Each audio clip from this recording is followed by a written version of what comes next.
Good afternoon, everyone. Today we are solving the numericals on movement of a force. Yesterday we have completed the numericals on resolution of a force. So how to resolve a force along x-axis and y-axis.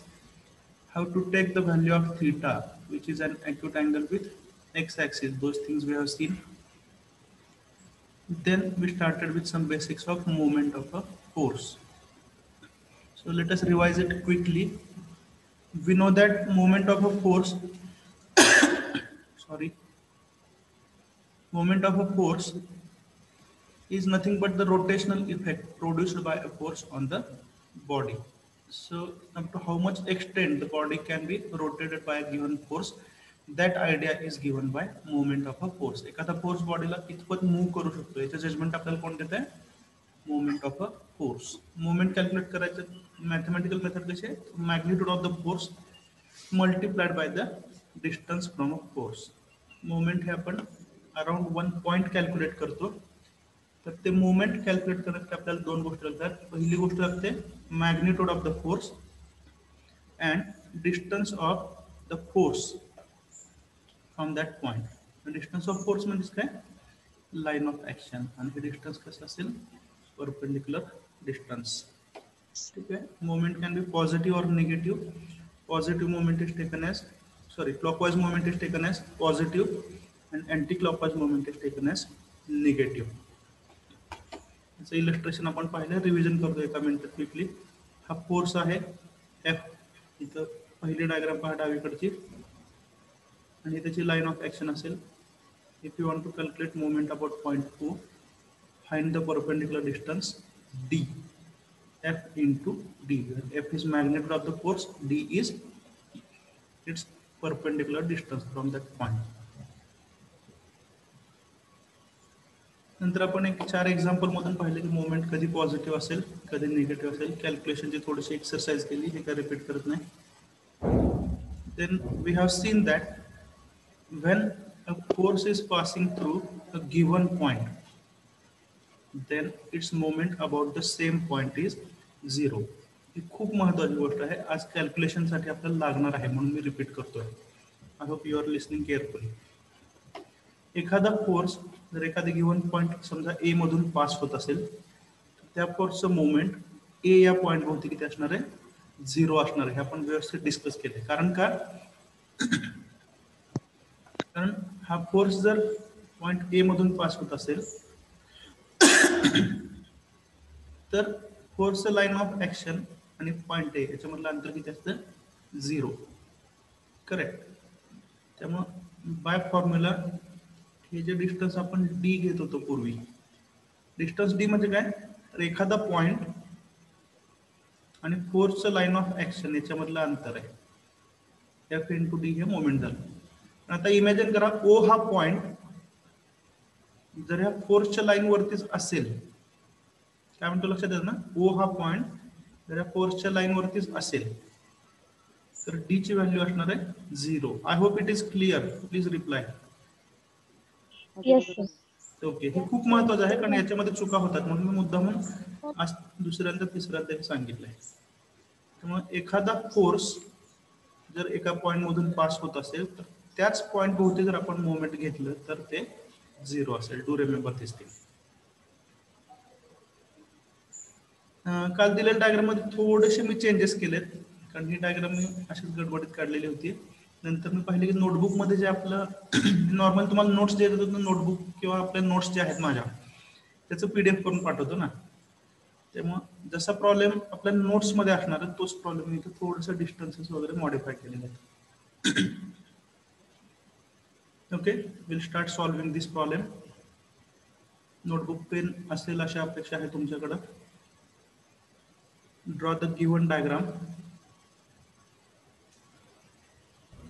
दिले diagram काढून घ्या. गरज असेल तर zoom करून घ्या थोडं.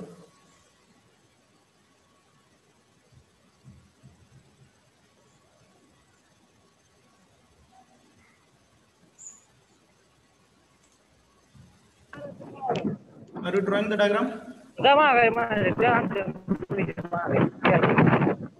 Yes, sir.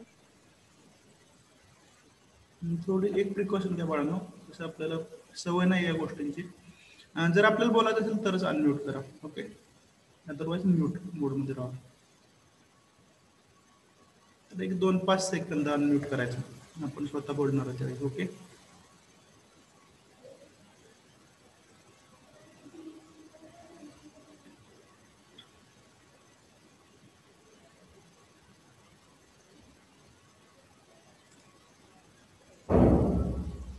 number of participants is 55 including me. एक गोष्ट सांगायची आहे.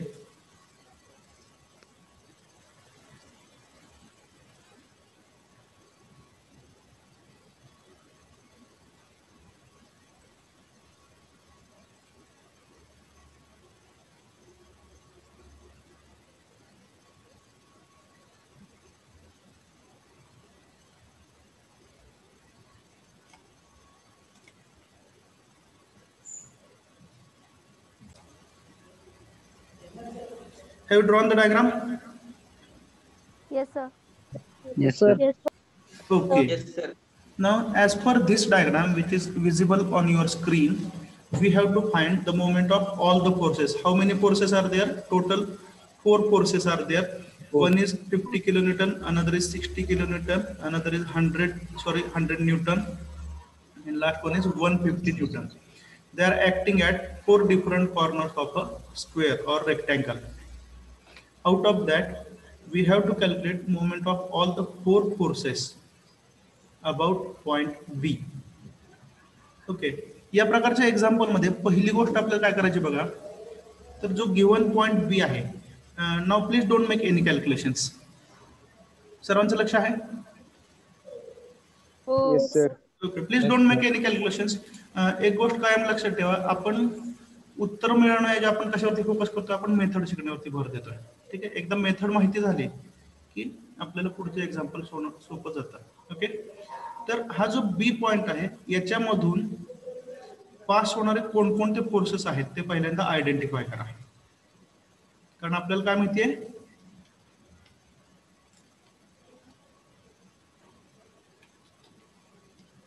काय शिकलो आपण, एखादा फोर्स एका पर्टिक्युलर पॉइंट मधून पास होत असेल तर त्या फोर्सचं moment about that point it will be 0. This thing we have discussed repeatedly.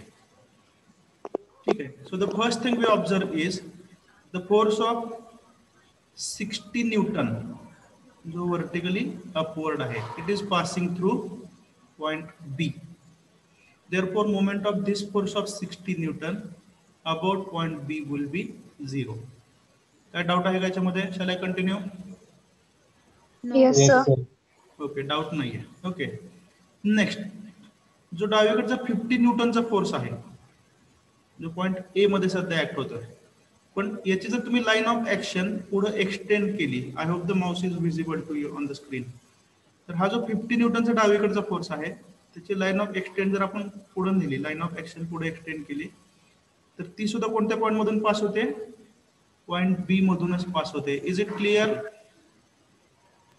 Yes, sir. काय सांगितलं? Yes, sir. न्यूटनचा फोर्स जो आहे डावीकडचा त्याची लाईन ऑफ ऍक्शन जर पुढे आपण एक्सटेंड केली, वाढवली, तर ती बी मधूनच पास होते. म्हणजे पॉइंट बी हा 50 न्यूटनचा जो फोर्स आहे त्याच्याच लाईन ऑफ ऍक्शन वरती आहे. म्हणजे जो सेकंड फोर्स आहे 50 न्यूटनचा त्याचं मोमेंट सुद्धा 0 असेल. कुठं? About point B. क्लिअर? आपण 1 बाय 1 फोर्सेसचं मोमेंट घ्यायला सुरुवात करूया. ठीक आहे, बघा मोमेंट अबाउट पॉइंट कोणता बी घेतोय, बरोबर का? मोमेंट अबाउट पॉइंट बी, थोडी स्पेस कमी करते. ठीक आहे, मोमेंट अबाउट पॉइंट बी. ठीक आहे, सुरुवातीपासून आपण घेऊया 50 न्यूटनचा फोर्स. मोमेंटचा फॉर्म्युला काय हो? Magnitude into distance. पहिल्या फोर्सचा मॅग्नेट्यूड किती आहे? 50, बरोबर आहे, इंटू डिस्टन्स जे किती असणार आहे? 0. Moment of the first force 50 न्यूटनच्या फोर्सचा moment काढला.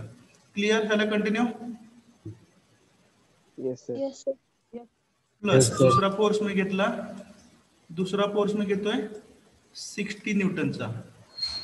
magnitude 60 into distance once again. 60 Newton force तर डायरेक्टली बी मध्ये जातो, त्यामुळे त्याचा डिस्टन्स सुद्धा किती असेल? 0 असेल. 50 into 0 plus 60 into 0. Okay, we have calculated moment of two forces. Now we focus on the third force. The magnitude of third force is 100. Okay, sign convention मी नंतर ऍड करतो, सध्या फक्त 100 इंटू, ठीक आहे, पॉइंट बी जो आहे, बरोबर आहे का, याच्या भोवती आपण मोमेंट घेतोय, कोणाचा घेतोय? 100 न्यूटनचा फोर्स. आता 100 न्यूटनच्या फोर्सने जर या ब्लॉकवरती रोटेशनल इफेक्ट प्रोड्यूस केला, it will be of course which type of effect? Clockwise or anti-clockwise? Clockwise. अरे screen Anti-clockwise, sir. Anti-clockwise screen वरती मी दाखवलं तुम्हाला, ठीक आहे. बघा इकडे काय सांगतोय, सी या पॉइंट मधून जाणारा फोर्स जो आहे 100 न्यूटन, याचा मोमेंट तुम्ही घेताय अबाउट पॉइंट बी. त्यांनी जर फिरवायचा प्रयत्न केला तर तो कुठल्या दिशेला फिरवेल? Anti clockwise. ठीक आहे. जर हे समजत नसेल तर मी तुम्हाला एक सोपी ट्रिक सांगतो, ठीक आहे. क्लॉकवाईज अँटी क्लॉकवाईज कळत नसेल, इमॅजिन करा आपल्या हातामध्ये एक आपण कंपास घेतलेला आहे, ठीक आहे. कंपासला आपल्या मातृभाषेत कर्कटक असं म्हणतात, बरोबर आहे का, कंपास किंवा कर्कटक काहीतरी घेतलंय, ठीक आहे. इमॅजिन केलं, जे कंपासचं टोक आहे ते मी बी ह्या पॉइंटला ठेवलं आणि पेन्सिल जी असते कंपास मधली ती सी ह्या पॉइंटला ठेवली. कॅन यू इमॅजिन काय सांगतोय? कंपासचं टोक बी वर ठेवलं आणि पेन्सिल सी ह्या पॉइंटला ठेवली, ठीक आहे. आता कंपास कुठल्या दिशेला फिरवायचा आहे? तर ज्या दिशेला फोर्सची दिशा आहे, आता फोर्सची दिशा कुठे आहे? डावीकडे. जर कंपास मी डावीकडे फिरवला तर तयार होणारा जो कर्व असेल तो कुठल्या दिशेला चाललाय? Anticlockwise. Is it clear? Yes, sir. Okay, हा. So this force is anticlockwise. त्यामुळे सुरुवातीला जे आपण प्लस साइन टेम्पररी गृहीत धरलं होतं ते चुकीचं आहे. म्हणजे या फोर्सचं मोमेंट कसं आहे? निगेटिव्ह. Is it clear? आणि डिस्टन्स किती घ्यावं लागेल? 100 मल्टिप्लाइड बाय 100 हा फोर्सचा डिस्टन्स बी पॉइंट पासून. It is given as 3. ठीक आहे. चौथ्या फोर्सचं साइन डायरेक्टली सांगा, आता चेंजेस काय नको. चौथा फोर्स कुठला राहिला? 150 न्यूटन. त्याचं साइन पॉझिटिव्ह घेऊ द्या का निगेटिव्ह घेऊ द्या? Negative. Very good. So the force is 150 multiplied its distance from B. 150 न्यूटनचा force जो आहे, ठीक आहे, हा फोर्स जर आपण खाली एक्सटेंड केला तर अलॉंग दिस लाईन येतो, बरोबर आहे. आणि त्याचं डिस्टन्स बी पासून किती हो? 2m. 2 meters. Is it clear? Yes, sir. Okay. Yes, sir. And now पहिले दोन क्वांटिटी 0 असतील, ते -300 टोटल विल बी -600. ठीक आहे. दिस इज मॅग्निट्यूड. मोमेंटचा आता युनिट लिहायचं आहे. फोर्सेस कसे आहेत? न्यूटन मध्ये, बरोबर आहे. आणि डिस्टन्सेस कशामध्ये? मीटर मध्ये. तो -600 newton metre. Any doubt about this? No, sir. ओके. आता मी सांगतो, पहिलं जे एक्झाम्पल आहे त्याचं मी थोडंसं डिस्क्रिप्शन सांगतो. इथून पुढे प्रत्येक प्रॉब्लेम मध्ये तुम्ही ते डिस्क्रिप्शन कंटिन्यू करायचं. Okay. Write down solution.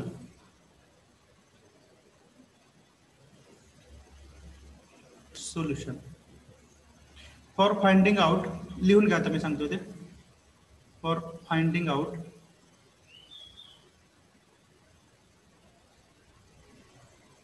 the moments of the force system, for finding out the moment of the force system, comma, we need to find out moment of moment of each force about point B. About point B. Next line. It is important to note that repeat करा sir एकदा. मी तोंडी सांगतो, मी वाचून दाखवत नाही, जे सांगितलं त्याचा. सेकंड लाईन सांगतो आता. It is important to note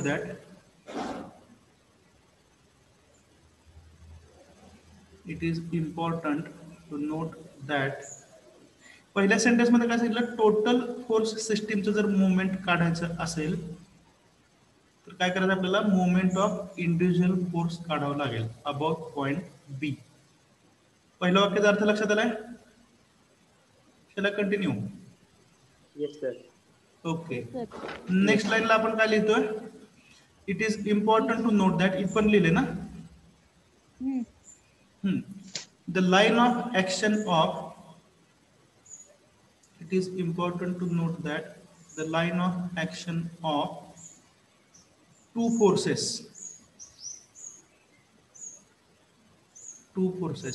that is 50 Newton and 60 Newton. The line of action of two forces that is 50 Newton and 60 Newton passes through point B.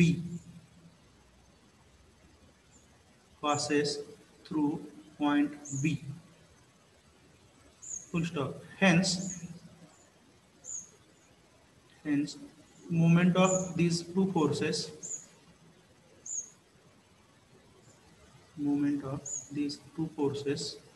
about point B will be 0.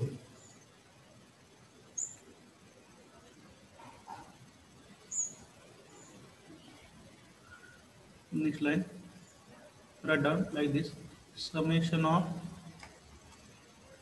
moments about point B. आता व्यवस्थित दिसते. Summation M subscript B. Summation of moments about point B is equal to, जे screen वरती आहे ते लिहा. पहिल्या bracket मध्ये 50 into 0 plus second bracket 60 into 0. Diagram कडे बघून लिहा. 60 into 0 minus into bracket 100 into 3 bracket complete minus last force moment into bracket 150 into 2 is equal to 600 Newton meter. Bracket मधल्या अँटी क्लॉकवाईज असं साइन दाखवा किंवा डायरेक्ट वर्ड मध्ये लिहिलं तरी चालेल. शब्दांमध्ये काय लिहायचं, अँटी क्लॉकवाईज. 600 चं साइन निगेटिव्ह असल्यामुळे आपण काय सांगतो, जे रिझल्टंट मोमेंट आहे that is anti clockwise. I hope this problem is clear. पुढचं सोडवता लगेच 2 Yes, sir. मिनिटात. पुढचं सोडवता Yes, 2 sir. मिनिटात. Okay. Yes, sir.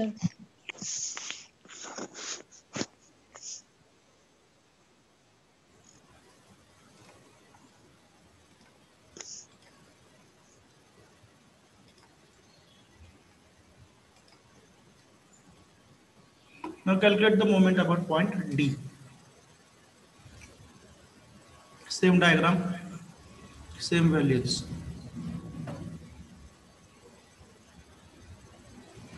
Moment about D. पटकन कोण सांगेल without calculation,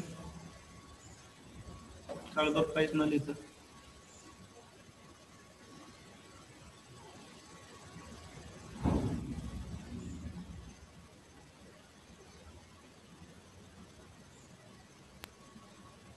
Minus 280. So 270. Minus 270. Minus Minus 270 is the right answer. ठीक है. ठीक आहे, रुटीन मेथडनं चालू करा. डायग्राम काढून घ्या. मला वाटतं याचं एक्सप्लेनेशनची गरज नाही. I will give you 2-3 minutes. Same problem आहे, तर आपण पॉइंट बदलूया. Okay, let me know are you comfortable while solving such problems. आता ज्यांना येस आहे त्यांनी कृपया बोलू नका. ओके, ज्यांना जमतंय त्यांनी कृपया प्रॉब्लेम सोडवायला सुरुवात करा. You focus on your work. जर कोणाला जमत नसेल तर माझ्याशी बोला प्लीज.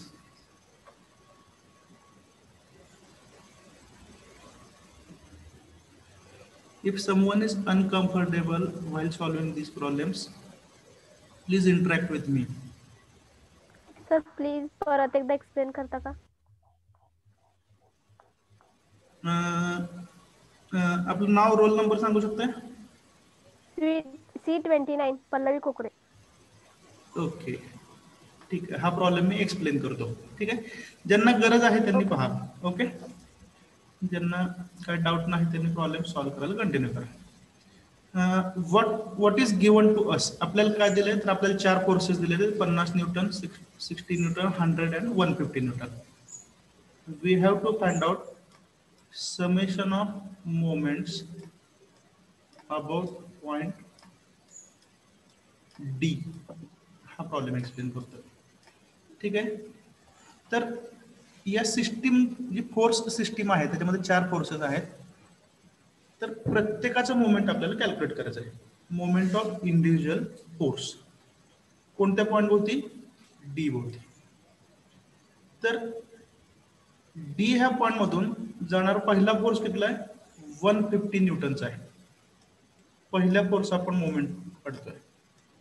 फोर्सचं मॅग्निट्यूड आहे 150 मल्टिप्लाइड बाय, आपल्याला मोमेंट काढताना डिस्टन्स कुठलं लागतं? एनोनेशन. हे लिहित असताना पाठीमागच्या स्लाइडवर जात नाही, टेक्निकल डिफिकल्टी आहे. ठीक आहे, तर हा जो 150 न्यूटनचा फोर्स आहे हा डायरेक्टली पॉइंट डी मधूनच पास होतोय. Yes or no? मग त्याचं डिस्टन्स डी पासून किती असणार आहे? 0. लक्षात आलं पहिली गोष्ट. प्लस दुसऱ्या फोर्स आपण मोमेंट कॅल्क्युलेट करतोय. दुसरा फोर्स मी विचार घेतोय 100 न्यूटनचा फोर्स. 100 न्यूटनचा फोर्स जो आहे त्याची लाईन ऑफ ऍक्शन जर आपण पुढं 100 न्यूटनचा फोर्स जो आहे त्याची लाईन ऑफ ऍक्शन जर आपण पुढे अशी एक्सटेंड केली इथं, तर हा फोर्स सुद्धा कुठून पास होणार आहे? डी मधूनच पास होणार आहे. Yes or no? समजलंय? येस. मग 100 न्यूटनचा फोर्स जो आहे त्याचं सुद्धा लाईन ऑफ ऍक्शन ही डी मधून पास होते, किंवा तो फोर्स हा डी मधूनच पास होतो. त्यामुळे त्या दुसऱ्या फोर्सचं सुद्धा मोमेंट किती झालं? 0 झालं. आता आपल्याला घ्यायचा आहे तिसरा फोर्स. तिसरा फोर्स मी समजा घेतला, सिरियल येतो, 150 झालं, 100 झालं. आता आपण घेतोय 60. तर 60 न्यूटनच्या फोर्सचं मोमेंट मी कॅल्क्युलेट करतोय. 60 न्यूटनचा फोर्सचं डिस्टन्स, याची लाईन ऑफ ऍक्शन कुठली? 60 न्यूटनची व्हर्टिकली अपवर्ड. बरोबर आहे. हे अंतर किती आहे? 2 मीटर. 60 × 2. अंतर कसं याचं लक्षात येते? 60 हा फोर्स जर तुम्ही वरती नेला तर त्याचं अंतर डी ह्या पॉइंट पासून किती आहे? 2 मीटर आहे. Clear or not? थोडस उत्तर द्या. समजलं ना? हो सर. ओके. आणि हा फोर्स जो आहे 60 न्यूटनचा, याचं मोमेंट अबाउट पॉइंट डी हे असणार आहे अँटी क्लॉकवाईज. आणि हा फोर्स जर पॉइंट डी भोवती तुम्ही फिरवला तर तो कसा फिरणार आहे? अँटी क्लॉकवाईज, घड्याळाच्या काठीच्या विरुद्ध दिशेने. 3 फोर्सेस झाले. चौथा कोणता फोर्स शिल्लक राहिला? 50 न्यूटनचा फोर्स. मॅग्निट्यूड 50 इंटू त्याचं डिस्टन्स किती? डी पासून 3 मीटर डायरेक्टली दिलेलं आहे. 50 × 3 हे मोमेंट झाला. तर याला साइन द्यायचं आपल्याला. तर 50 न्यूटनचा फोर्स जो आहे तो तुम्ही डी ह्या पॉइंट भोवती असा फिरवला अँटी क्लॉकवाईज, तो सुद्धा अँटी क्लॉकवाईज फिरणार आहे. ठीक आहे, या सगळ्यांची बेरीज करा. पहिल्या 2 ब्रॅकेट जे आहेत त्यांची व्हॅल्यू 0 आहे. तिसऱ्या ब्रॅकेटची व्हॅल्यू किती आहे? -120. आणि चौथ्या ब्रॅकेटची व्हॅल्यू -150. -150. दोन्ही निगेटिव्ह आहेत, -150 -120, उत्तर किती आलं? -270 न्यूटन मीटर. आणि फोर्सचं युनिट आहे न्यूटन, डिस्टन्सेस दिलेले आहेत मीटर मध्ये. Is it clear? Yes, sir. आता सर्वांना समजलंय? Yes, sir. Yes, sir. Yes, sir. Okay, shall we continue? Yes, Yes, sir. हा प्रॉब्लेम ठीक आहे. तर मला आधी जे आपण लिहिलं होतं ते पण पुढच्या स्लाइडवर झालं, त्यामुळे पुन्हा एकदा शेअर करावं लागेल.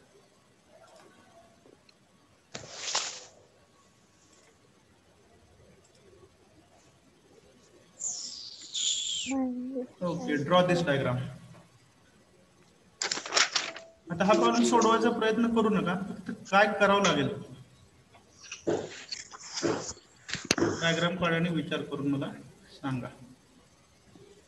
1.2 किलोमीटर डायग्राम मध्ये तिथलं डॉट राहिलाय.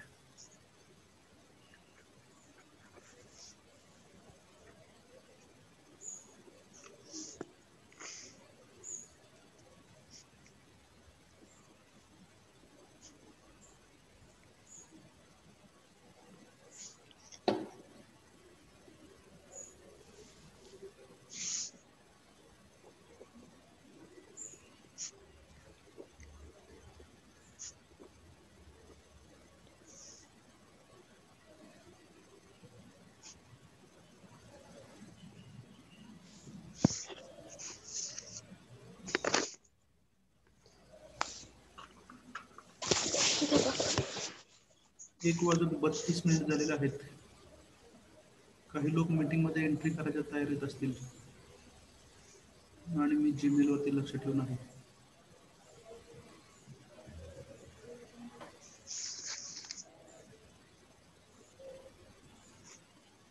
Just joking. Attend all the lectures at right time. It will give you the benefit.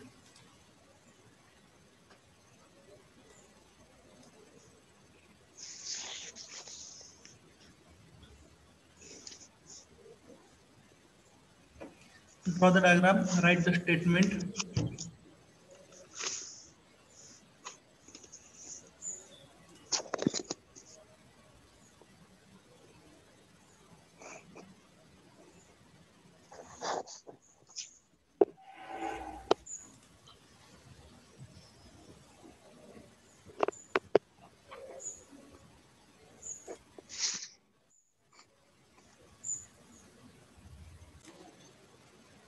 Okay, have you drawn the diagram?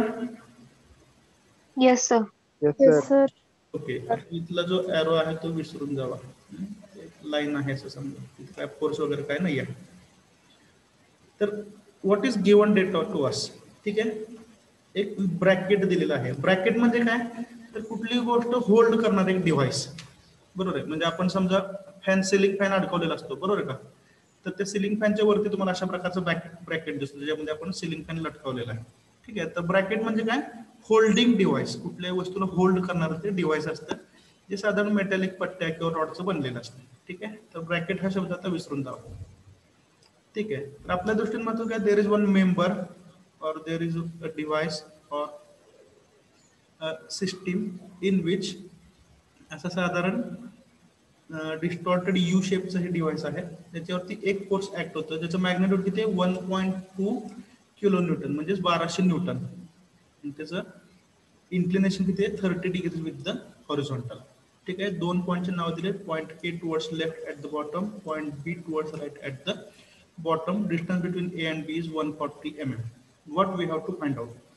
Find the moment of the force with respect to point A. हा जो point A आहे, या पॉइंटच्या around आपल्याला moment find out करायचा आहे.